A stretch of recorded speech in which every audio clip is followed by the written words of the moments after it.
Marcos,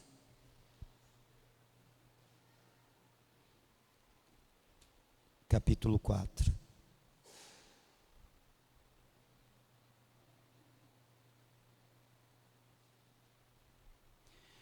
Versículo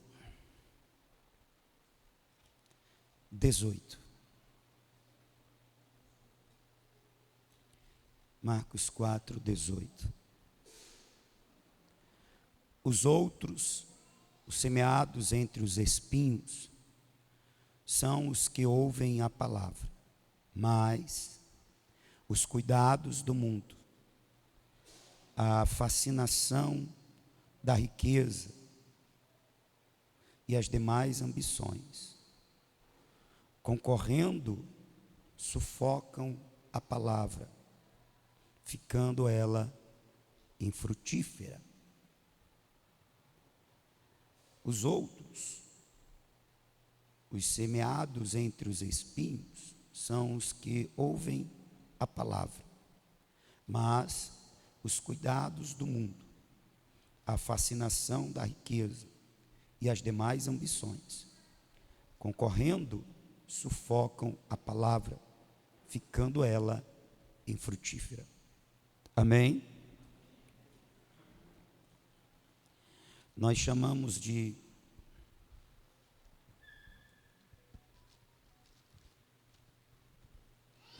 texto paralelo.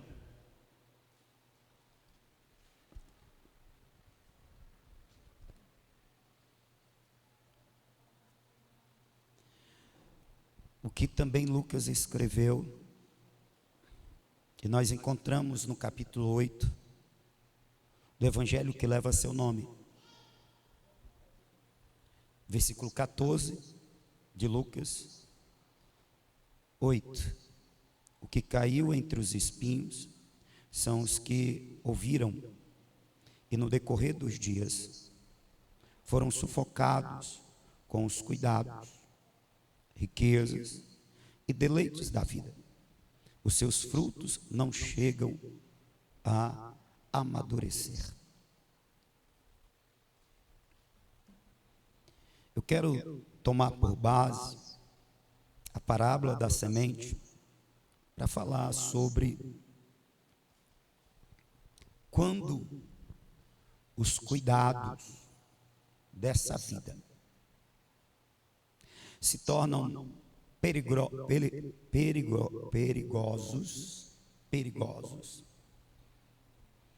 e até destruidores da fé.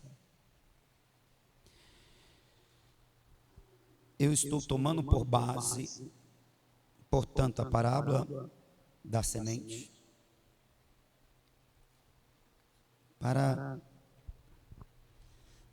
falar com a igreja hoje sobre quando os cuidados desta vida se tornam perigosos e até destruidores da fé. Na semana passada, eu foquei na questão do trabalho, quando o trabalho, que é um dos cuidados desta vida,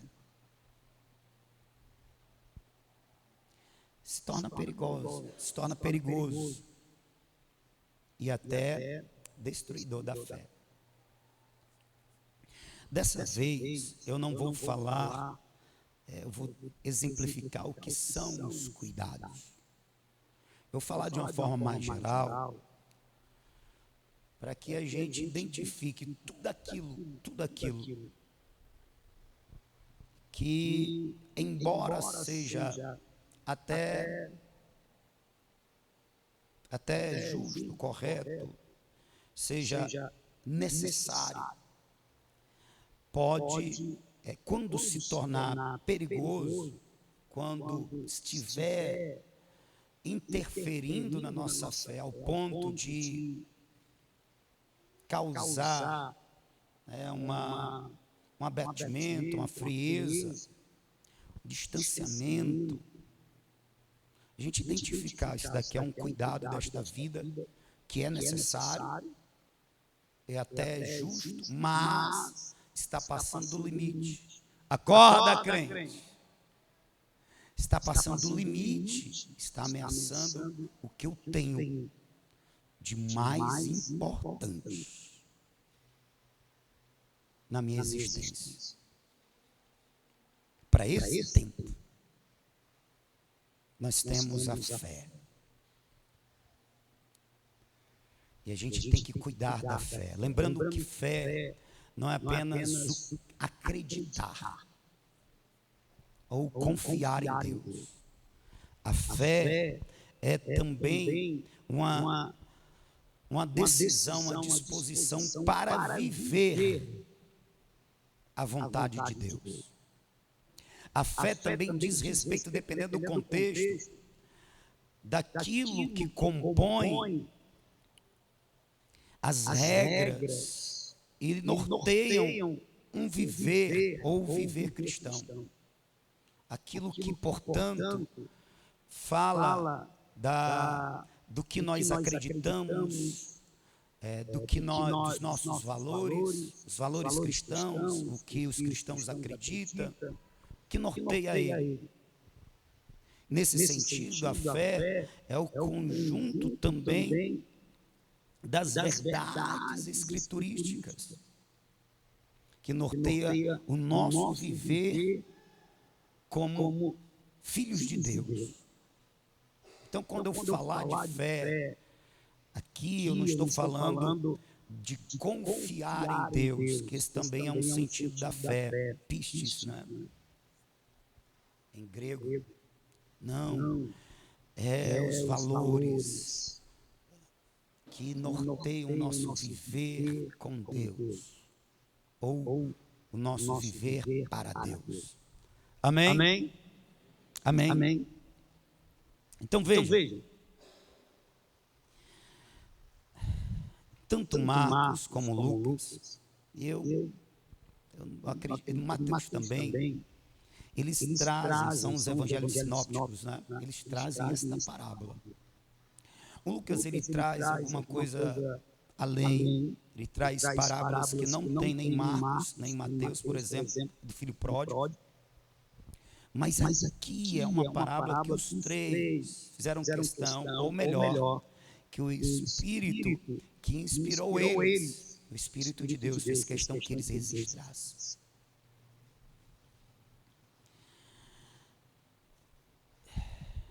E aí me chama a atenção o fato de que existem vários tipos de pessoas que em contato com o Evangelho, a boa semente, a palavra de Deus, reagem de formas diferentes.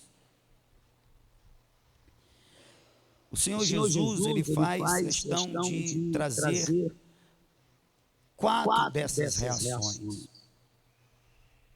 Na primeira delas, nós temos aqueles que recebem a palavra como a que cai à beira do caminho. E Marcos diz que essas pessoas sofrem uma influência maligna, de tal forma que a palavra semeada no coração dessas pessoas, elas logo são arrebatadas por Satanás. E a palavra não surte, portanto, o efeito esclarecedor, convencedor, para que a pessoa então venha ao arrependimento, seja perdoado e alcance a salvação. Marcos, ele registra isso no versículo 15, quando ele diz: são estes que, da beira do caminho onde a palavra é semeada, e enquanto ouvem, logo vem Satanás e tira a palavra semeada neles. Aqui eu quero chamar a atenção dos crentes. Nós temos aqui uma das ações do diabo, de como ele age quando nós estamos pregando a palavra de Deus, nós estamos semeando a palavra de Deus, seja num culto como esse, seja na rua, seja no evangelismo pessoal, seja no culto público, onde as pessoas estão ouvindo. Isso nos mostra que nós devemos ter esse cuidado. Muitos que ouvem a palavra não vão chegar nem ao ponto de compreender o que está sendo pregado. Porque o inimigo vai estar agindo, influenciando para que essa pessoa ela não compreenda. Eu não estou falando só de ele agir colocando distrações, não. Existe uma ação espiritual na mente da pessoa. Paulo ele fala algo semelhante quando ele diz que se o evangelho está encoberto, ele está encoberto para aqueles que perecem, ou seja, para aqueles que estão se perdendo. Porque o Deus deste século cegou o entendimento. Então, não é só uma questão de distração. Um som que toca. Alguém que grita. Não é uma questão de distração. É uma questão de ação espiritual mesmo, como trazendo um bloqueio, um impedimento na mente da pessoa para que ela não entenda o que está sendo pregado. E não entendendo, não vai descer para o coração. Isso não vai gerar convicção de pecado. Isso não vai gerar, portanto, arrependimento, muito menos salvação. E aí, nesse ponto, a igreja que se propõe a pregar e deve pregar, porque essa é uma das principais missões da igreja. Quem está me ouvindo, diga amém.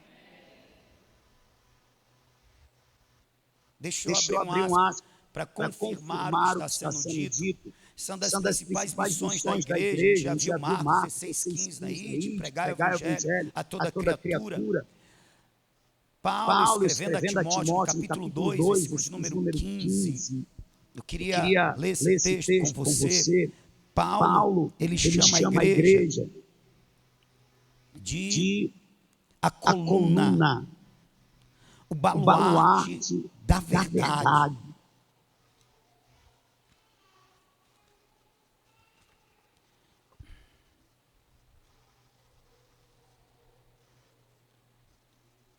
Segunda Timóteo, capítulo 2, versículo de número 15.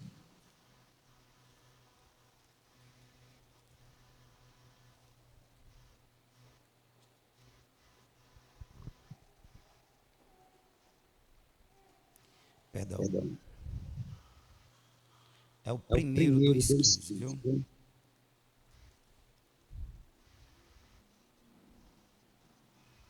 Eita Deus.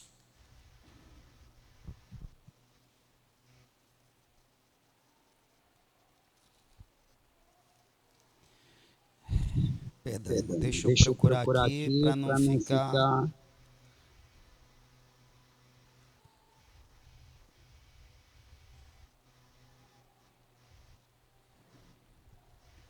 Baluarte da verdade.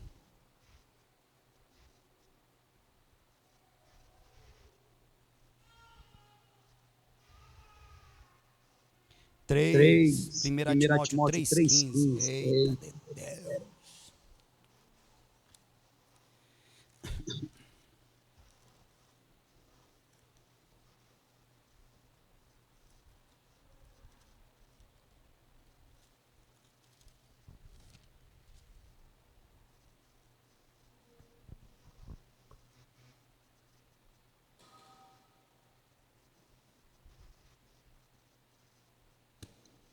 Aleluia. Amém? Vocês acharam aí? Escrevo-te estas coisas, versículo 14, esperando ver-te em breve, para que Se eu tardar, fique ciente de como se deve proceder na casa de Deus. A casa de Deus. Quem é a casa de Deus? Quem é a casa de Deus? Quem é a casa de Deus? A igreja, santuário, templo ou a igreja, o ajuntamento, a congregação, a comunhão dos salvos. Quem é a igreja? Quem é a casa de Deus? A igreja, santuário, templo ou a igreja, a congregação, a comunhão dos salvos. Hein? Nós que compartilhamos da mesma fé. Nós que fomos comprados a bom preço. Nós que fomos lavados e redimidos pelo sangue de Jesus. Nós que temos a mesma esperança. Jesus vai voltar para nos levar para junto dele, para que onde ele esteja, nós estejamos também. Nós compartilhamos o mesmo amor, que estamos unidos pelo mesmo vínculo, o Espírito do Senhor que habita em nós, aleluia, que nos selou. A igreja, a casa de Deus é a igreja, são os crentes, não é o crente. A igreja não é o indivíduo, a igreja é o coletivo, somos nós.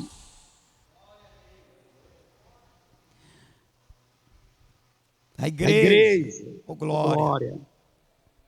Ele continua dizendo, a casa de Deus, que é a igreja do Deus vivo, coluna e baluarte da verdade. Coluna e baluarte da verdade. E o que é a verdade? Jesus disse, eu sou o caminho, a verdade e a vida. O que é a verdade? Jesus disse, Pai, santifica-os na verdade. A tua palavra é a verdade. Jesus disse, eu sou a verdade, porque ele é o verbo logos. A verdade, a palavra personificada. Aleluia. E nós temos também santifica-os na verdade. A tua palavra é a verdade. A palavra, a verdade registrada nas Escrituras é a verdade. Nós, a igreja, nós somos tanto a coluna como o baluarte, aquela que sustenta e dá firmeza à verdade. Isso implica dizer que a igreja, ela tem o dever de defender a verdade, anunciar a verdade, propagar a verdade e viver a verdade. Defender a verdade, propagar a verdade e viver a verdade. Baluarte, coluna e baluarte da verdade. Eu quero conhecer a verdade. Procure a igreja verdadeira, a igreja que é a coluna e baluarte da verdade. Você vai ver a verdade. Você vai conhecer a verdade. Porque este povo, eles defendem a verdade contra as heresias, contra as difamações, contra os enganos, defende a verdade. Mas esse povo também prega, anuncia, propaga a verdade e vive a verdade.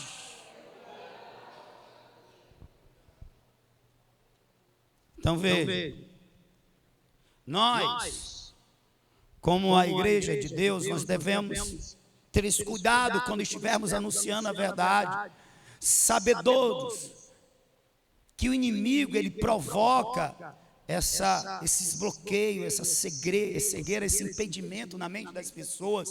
Nós devemos orar para remover, orar para desfazer essa ação diabólica. E aqueles que nos ouvirem, conseguirem nos ouvirem com a mente aberta, desbloqueada, desimpedida. Ela seja luz para os que estão em trevas. Estão me entendendo? Amém? O outro tipo de terra é aquele que, ou coração, é aquele que ouve a palavra e não ouve aqui a ação do diabo. O diabo não conseguiu cegar, impedir, arrebatar a palavra. E essa pessoa recebe a palavra com muita alegria. A ideia é de alguém que se rende e que, experimentando desta alegria, porque, irmão, existe uma alegria que não se encontra em lugar nenhum. É o que Davi chama de alegria da salvação. Torna a dar-me a alegria da salvação. Realmente não se encontra em qualquer outro lugar.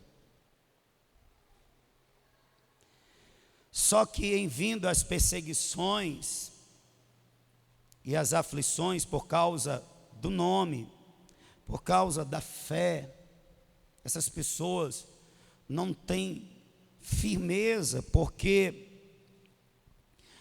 a palavra, não houve investimento, um cultivo da palavra. Houve aquela decisão inicial, mas quem aceita Jesus, irmão, quem aceita Jesus, tem que ter um investimento no estudo da palavra. Tem que haver uma semeadura, melhor, um cultivo. E quando não há isso, o que acontece? As aflições e as perseguições, embora o diabo ele não tenha arrebatado a palavra de início, mas ele vai usar agora de outra estratégia. Eu não consegui impedir que a palavra surtisse efeito no seu coração, para que você se convertesse, mas agora eu vou agir de outra maneira. Eu vou me aproveitar das aflições e também vou investir em perseguições, por causa da tua fé em Jesus, para tentar te desmotivar, para tentar te entristecer e te afastar do caminho da vida. Irmãos, o Senhor Jesus, ele desde o começo, ele deixou claro que todos nós, os que decidem segui-lo, vai passar por perseguições, por causa da identificação com ele, por causa da vida a ele entregue. Agora ele também garantiu que estaria todos os dias conosco e que não ia faltar a nós os recursos para vencer essas perseguições e as aflições da vida. Inclusive ele deu o exemplo dele, nos convidando a ter coragem, boa disposição, tenha bom ânimo. Acorda, crente, eu venci. Ele não venceu como Deus, ele venceu como ser humano, dando-nos o exemplo como eu venci as aflições, as perseguições. Ele está dizendo: vocês, meus seguidores, passarão também, mas vocês podem vencer. E ele fala isso depois de prometer que ele voltaria para o Pai, mas ele enviaria o Consolador, que estaria conosco todos os dias. Aleluia! E uma das traduções possíveis para Paracletos, que é Consolador, é auxiliador, aquele que ajuda. Oh glória! Amém! E aí nós chegamos no ponto que eu quero dedicar mais tempo, que é esse: os cuidados, irmãos, mas os cuidados do mundo, a fascinação das riquezas e as demais ambições, concorrendo sufocam. Concorrendo sufocam a palavra. Nós temos alguns exemplos bíblicos de pessoas que em contato com a palavra, devido ao amor às riquezas ou os cuidados deste mundo, essas pessoas acabaram desistindo até de iniciar a caminhada e outros desistiram na caminhada. É interessante que essa palavra cuidados, eu quero enfatizar ela também pode ser traduzida por ansiedade. Não a ansiedade, o transtorno de ansiedade, mas ansiedade é comum a todos os seres. Por quê? Porque a ansiedade, ela também tem um papel de nos preparar para determinadas coisas, desafios. Preparar o nosso corpo, nos deixando mais alerta, mais apto para resolver questões, demandas.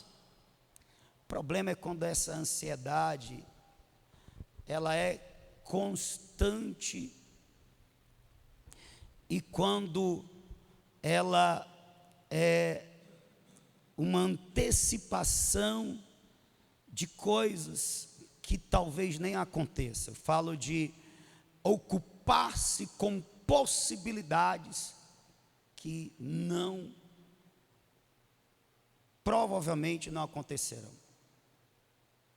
Aí vira um problema que vai manter este corpo em estado de alerta.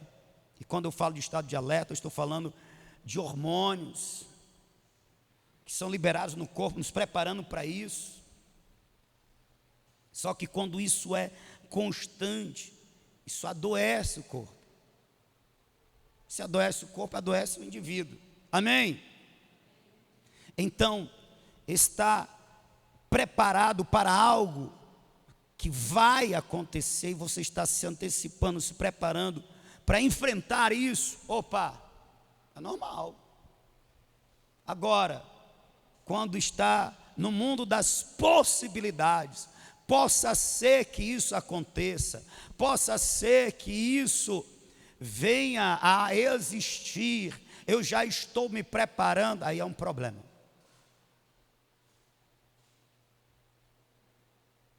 Estão me entendendo, sim ou não? Os cuidados têm a ver com estar ocupado com coisas, com situações. E como eu disse no começo, algumas delas até necessárias. Mas Jesus, Ele deixou bastante claro que algumas dessas ocupações, quando elas chegam ao ponto de concorrer e sufocar a palavra em nós, semeada, vira um problema. Pode ser o que for. Pode ser trabalho, pode ser família, pode ser projetos de vida, pode ser cuidados com o corpo, tudo que vier e concorrer com a palavra ao ponto de sufocar, impedir que a palavra ela se desenvolva em nós, aí deixou de ser algo bom para ser algo prejudicial.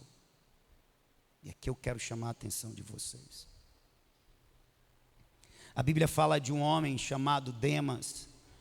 Na verdade, ele foi mais do que um homem, ele foi um homem dedicado à obra do Senhor, que acompanhou o apóstolo Paulo até em missões. Mas Paulo, escrevendo a Timóteo, no capítulo 4, versículo 10, ele diz que Demas, amando o presente século, o abandonou.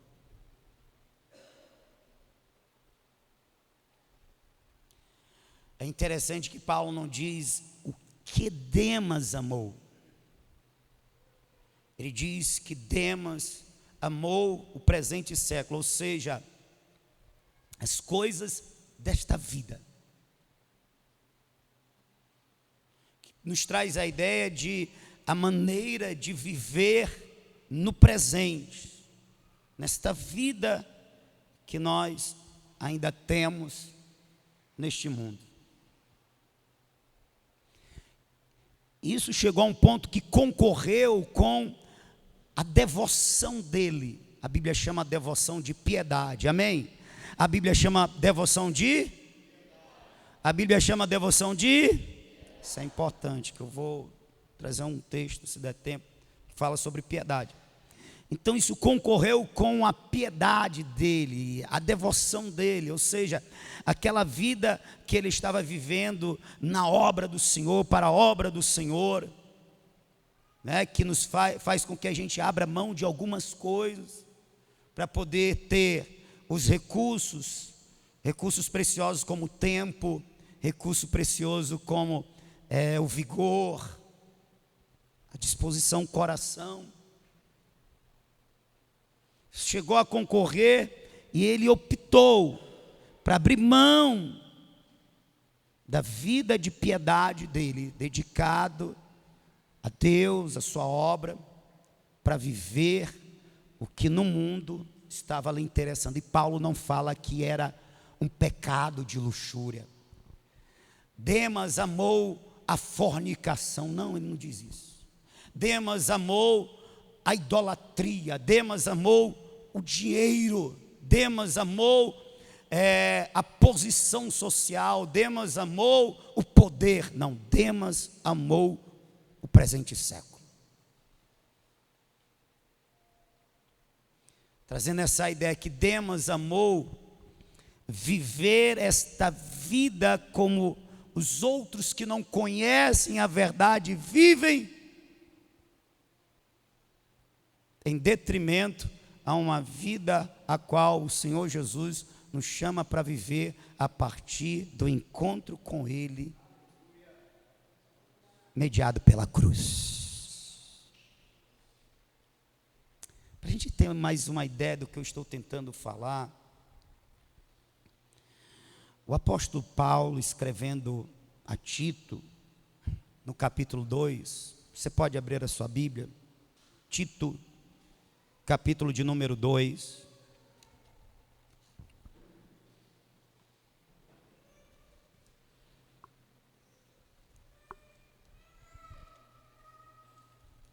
Tito, capítulo de número 2, versículo de número 11, está escrito assim: portanto, a graça de Deus se manifestou salvadora a todos os homens.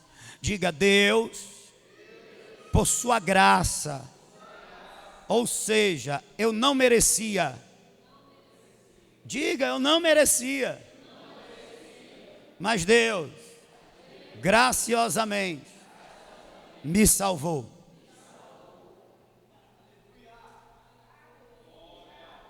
A graça de Deus se manifestou salvadora a todos os homens, educando-nos para que, renegadas as impiedades e paixões mundanas, diga, renegando o pecado, Ele me salvou e me ensinou a viver de uma forma que eu nego, eu resisto a toda forma de pecado. Isso é impiedade e paixões mundanas. Vivamos no presente século. Olha, Demas amou o presente século.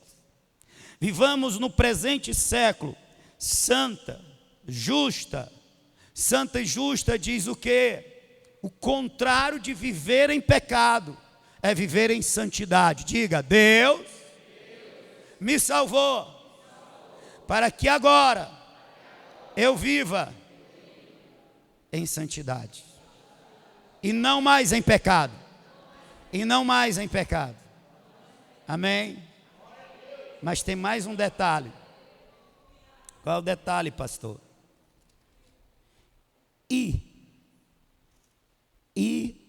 Piedosamente. Viver em santidade e piedosamente. É os dois. Santidade, não ao pecado. É por mais que a gente diga e reconheça, nós somos pecadores, mas somos pecadores remidos e redimidos. Remidos, perdoados. Redimidos, resgatado da prisão e da escravidão do pecado. Significa dizer que o crente, ele tem poder para resistir ao pecado. Pastor, não deixo de pecar, você sabe como é que é, pastor, nós somos salvos, mas ainda somos seres humanos. Quem comete pecado é escravo do pecado, e quem é escravo do pecado não é servo de Deus. Mas deixa eu dar uma boa notícia, para isso se manifestou o Filho de Deus, para destruir as obras do diabo. Pelo Espírito de Deus, o apóstolo Paulo escreveu Romanos capítulo 6, versículo 14. Nós, ou melhor, o pecado não terá domínio sobre nós. Por quê? Porque a graça de Deus se manifestou salvadora, me educando a viver no presente século de forma santa e justa. Liberto do pecado, liberto do pecado, liberto do pecado. Agora tem mais uma coisa, piedosamente. Deus nos salvou para a gente viver piedosamente. O que é isso? É esse negócio mesmo, de crente ir para a igreja, para o templo, de crente ir para as ruas pregando o evangelho, de crente se reunir para orar, de crente se reunir para adorar, de crente se reunir para cultuar, de crente se reunir para fazer o ajuntamento e se alegrar, se confraternizar e bendizer o Senhor. Zelar pelo que é de Deus, que inclui o seu nome. E aí eu repito o que eu falei na semana passada, acho que eu falei na semana passada. Depois que se passou para a lei dos crentes, só quer estar dentro da igreja. É porque Deus gerou em mim uma nova natureza, que faz com que eu seja alguém que ame me devotar a Ele. Isso se chama piedade. Devoção faz parte da nossa nova natureza em Cristo Jesus. Quem está me entendendo, diga amém.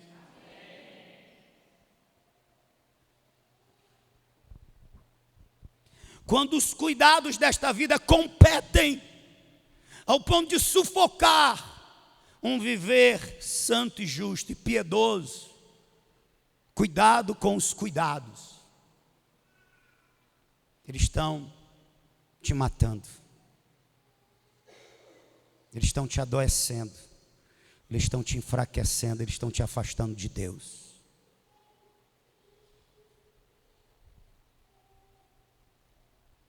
Você pode abrir em Apocalipse capítulo 1.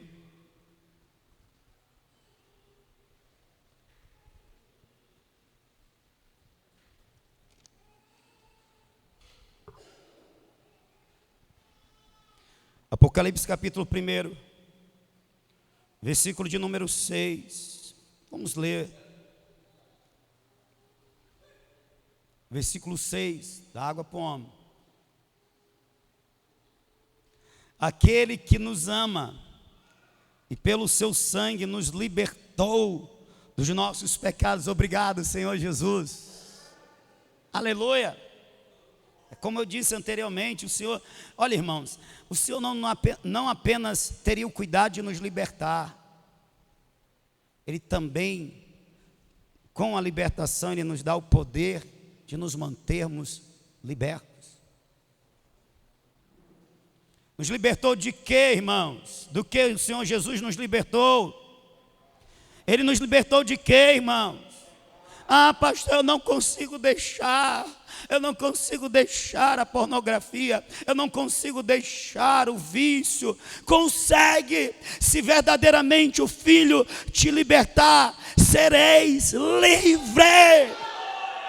Nós precisamos pregar a palavra e viver a palavra. E se a palavra que é de Deus diz que Ele nos libertou, então Ele nos libertou. A questão é que às vezes nós damos mais ouvidos à fraqueza humana.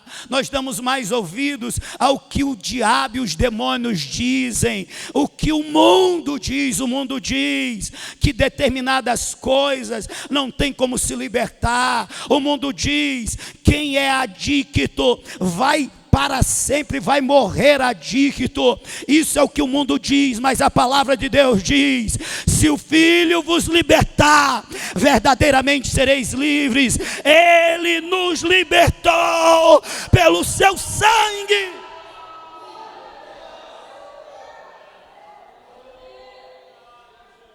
E até me interessa o que o mundo diz, que é para colocar e confrontar o que a palavra diz e mostrar através dos exemplos. Está aqui, ó. O mundo diz que não tem libertação, mas a palavra de Deus diz que tem. E está aqui vidas que foram dependentes do álcool, que foram dependentes das drogas, que foram viciados na pornografia, que foram viciados em medicamentos, mas ela creu no poder de Deus, na sua palavra, e ela foi liberta.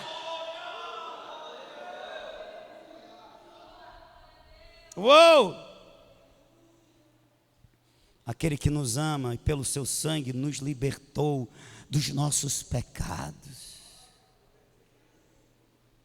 e nos constituiu reino, sacerdotes para o seu Deus e Pai. A Ele a glória e o domínio pelos séculos dos séculos. Amém. Amém.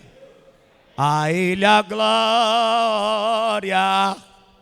Aleluia. Ele nos libertou do pecado pelo seu sangue e nos constituiu. Eu libertei vocês, eu salvei vocês, para vocês viverem de uma forma santa e justa e piedosa.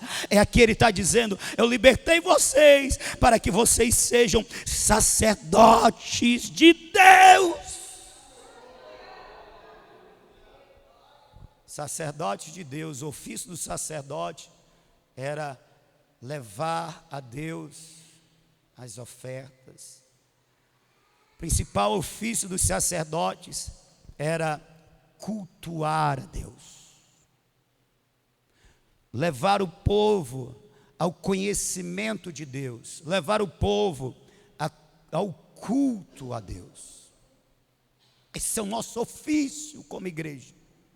Quem está me ouvindo? Tanto levar o povo ao conhecimento do verdadeiro Deus. Vocês querem conhecer o verdadeiro Deus? Venha para os nossos cultos. Aqui nós cultuamos o verdadeiro Deus. Ele é invisível, mas é real. Aleluia! Oh, glória!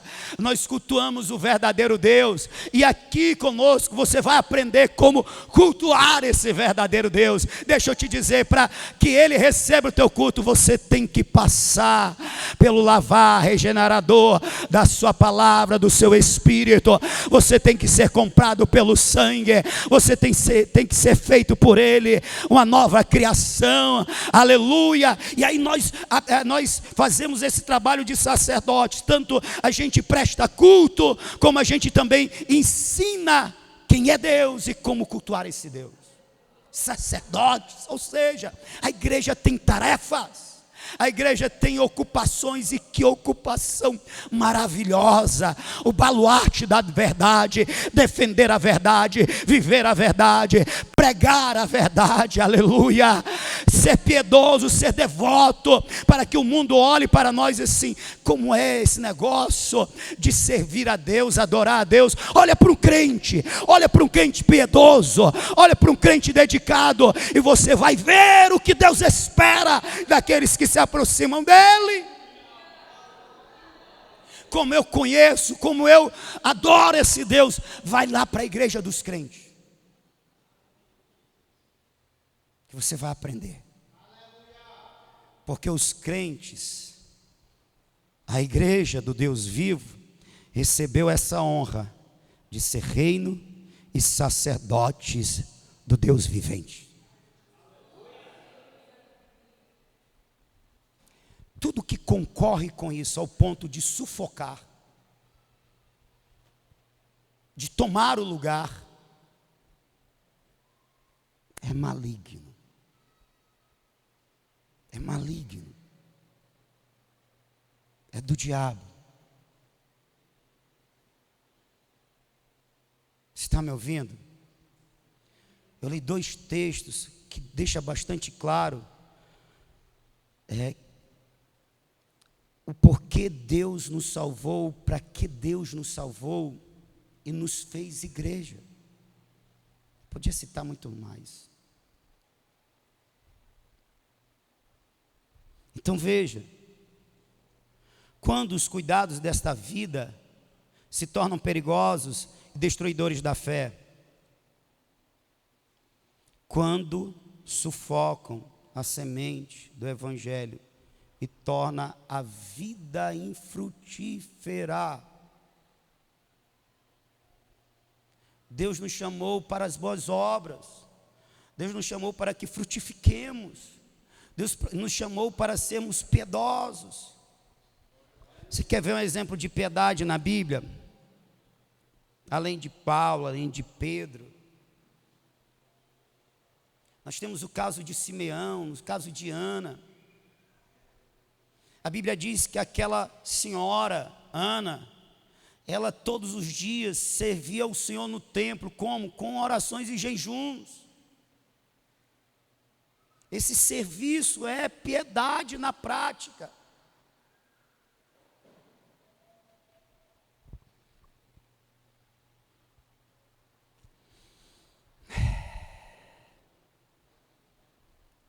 Em segundo lugar,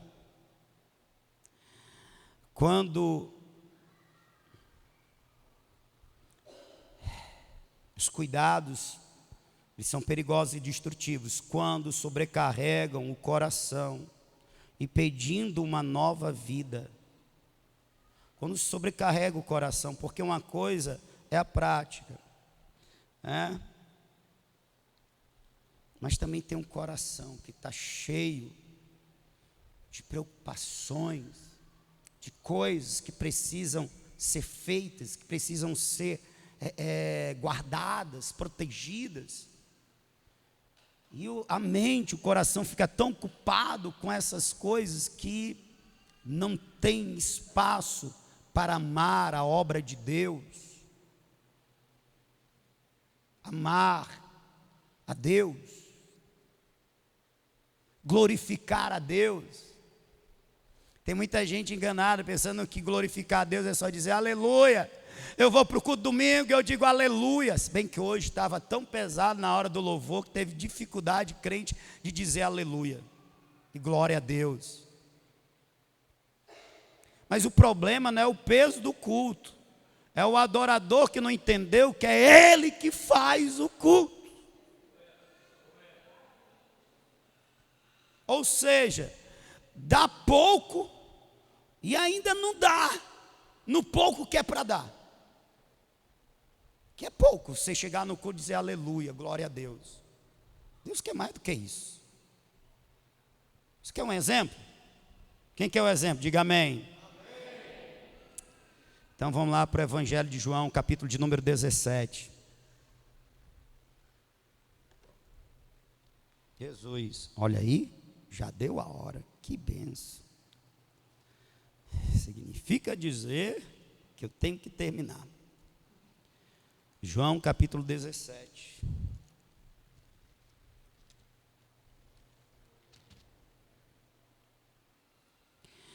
versículo de número 4. Jesus diz assim, na oração sacerdotal: eu te glorifiquei na terra. Alguém tem dúvida que Jesus glorificou o Pai? Alguém tem dúvida? Não, né? Jesus disse: eu te glorifiquei na terra. Como? Como, Senhor? Como, Senhor? Porque eu também quero glorificar o Pai na terra, consumando a obra que me confiaste para fazer. Poxa, só teve um aleluia, rapaz. Será que a crente não está mais gostando de Bíblia?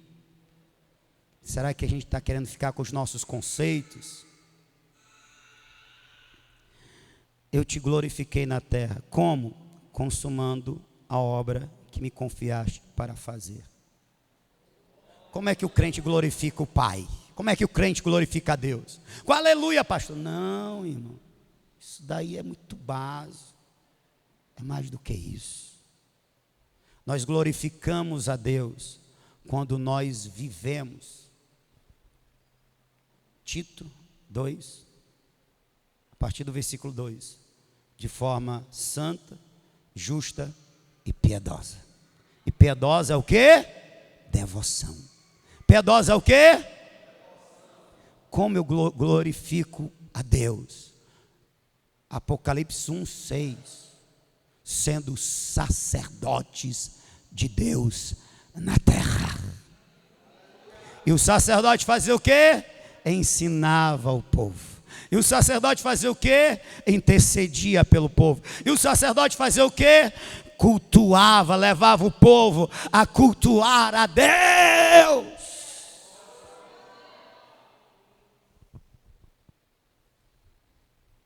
Como é que eu glorifico a Deus?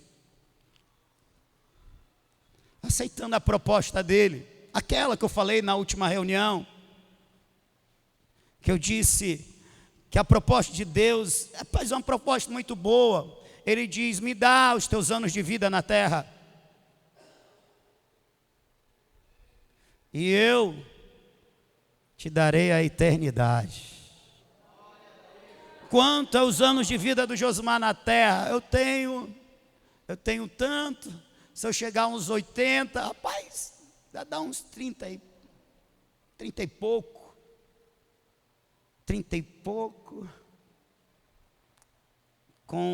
Comparado a centenas, milhares, milhões, eternidade de eternidades. Oh, Jesus. Negócio feito, aleluia. Eu vou viver para teu louvor, eu vou viver para tua glória. Eu vou viver aquilo que o Senhor tem para mim viver, e não o que eu quero que o Senhor faça para mim ou por mim. Eu não quero fazer que Deus acredite, porque tem gente tentando fazer que Deus acredite que o projeto dele é melhor do que o de Deus. Meu projeto de viver, Senhor, é melhor. Deixa eu te contar, é assim. Eu quero chegar neste lugar, eu quero realizar isso, eu quero fazer aquilo outro, quando na verdade a nossa oração deveria ser: Senhor, eis aqui a minha vida, eu já entreguei a Ti, e agora como é que o Senhor quer que eu viva? Qual é a missão que o Senhor tem me entregado? Eu viverei para a Tua glória. Aleluia. Mas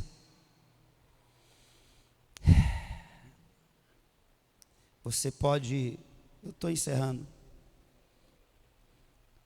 abrir a sua Bíblia em Lucas 21, versículo 34.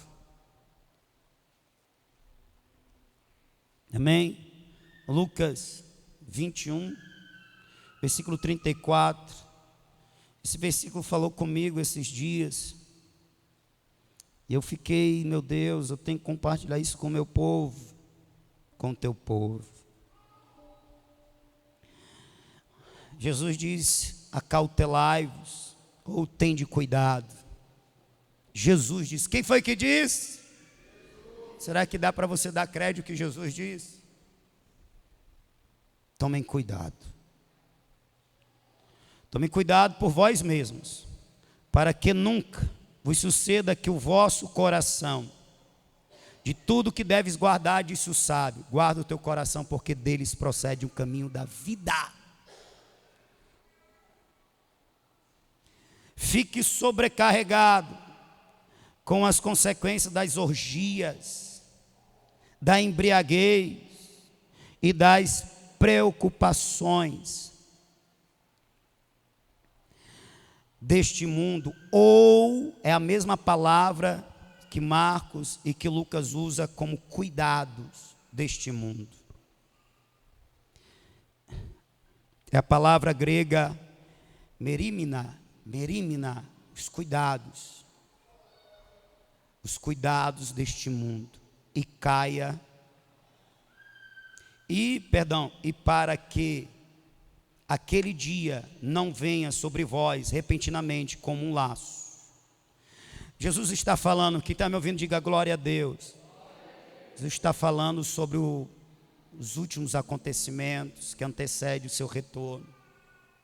Amém? Você está me ouvindo, amém? Você lê o contexto. Jesus está falando dos últimos acontecimentos que antecedem o seu retorno.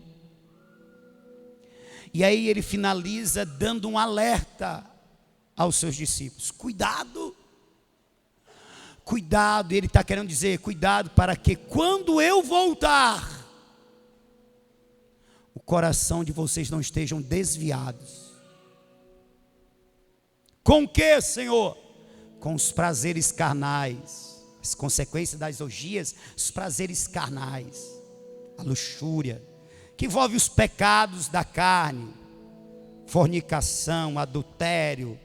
Fornicação é a relação sexual sem um compromisso do casamento.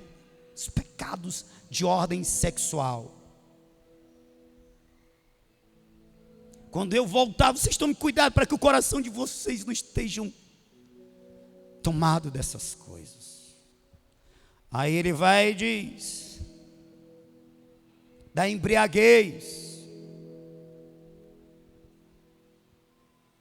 semelhante à embriaguez, à glutonaria, os pecados dessas ordens. E ele coloca no mesmo nível de pecados sexuais, de pecado da embriaguez, os cuidados deste mundo. Olha como é perigoso.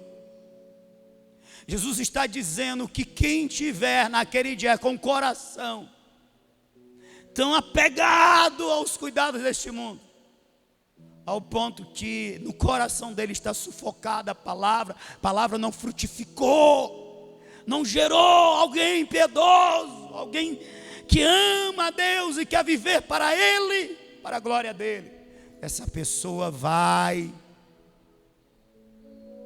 ela vai ficar com os demais, que não tem a salvação. Aí quem lê quanto aos pecados ou os cuidados desta vida, assim, é coisa simples. Não é. Jesus está dizendo, cuidado, está no mesmo nível dos pecados de ordem sexual, dos mesmos pecados que geram prisões espirituais, como a embriaguez, os vícios. Cuidado, porque se quando eu vier, o teu coração estiver apegado mais aos cuidados deste mundo, você vai ficar. O negócio não é sério, irmãos. Sim ou não? Só em Jesus ter botado no mesmo nível, é sério isso. Só em Jesus dizer que não seja pego de surpresa, isso te seja como um laço, meu Deus. O crente, ele pode sonhar, o crente, ele pode ter projeto, o crente, ele deve trabalhar, o crente deve ter ocupações que trazem para ele resultados para o seu sustento, para a sua família, ele deve buscar melhoras, mas tudo com sabedoria e moderação, nada que venha tomar o que deve ser de Deus e para Deus. Vocês estão me entendendo? Sim ou não? Primeiro, eu vivo para a glória de Deus. Como? Cumprindo a obra que Ele me entregou para realizar. Isso é o primeiro, é o principal. Todas as coisas outras vão orbitar em torno deste propósito primordial. Todas as outras coisas, se não contribuir, está fora. Eu tenho uma vida que é para se dedicar ao meu Deus. Minha namorada, minha noiva, você tem o mesmo propósito? Não, não tenho, eu tenho outros planos. Então, até aqui a gente caminhou junto. Se tu for para a direita, eu vou para a esquerda. Se tu for para a esquerda, eu vou para a direita. Porque nada vai sufocar e impedir que eu viva uma vida para a glória de Deus. Você está me entendendo? Está me entendendo? Estou dando exemplos práticos. Ou para uma promoção, que promoção. Mas só que essa promoção você vai ter que se dedicar mais à empresa. Você já vestiu a camisa da empresa, agora você vai ter que vestir o casaco da empresa, vestir a calça da empresa. Ou seja, você vai ganhar muito bem, mas não precisar muito do seu tempo, das suas energias. Vai ser bom até para minha família, mas para o meu chamado, eu vou ficar sem tempo, eu vou ficar sem energia, eu vou ficar sem o coração para as coisas de Deus. Então não está orbitando em torno do primordial, do central, do principal. Está querendo tomar o lugar, estou fora. Pastor, o senhor está falando que deve até abrir mão de promoções. Se for tomar o lugar e sufocar a minha vida com Deus, é cuidado deste mundo, é laço do diabo. Fora! Porque é melhor perder todo este mundo e ganhar a minha alma do que ganhar o mundo inteiro e perder a minha alma. Você está comigo? Amém? Eu estou falando loucura para o mundo, mas para os que creem é o poder de Deus. Você pode ficar de pé? Quem pode? Quem pode, é lógico. Vamos fazer uma oração, meu Deus. Eu não posso deixar de abençoar a sua vida.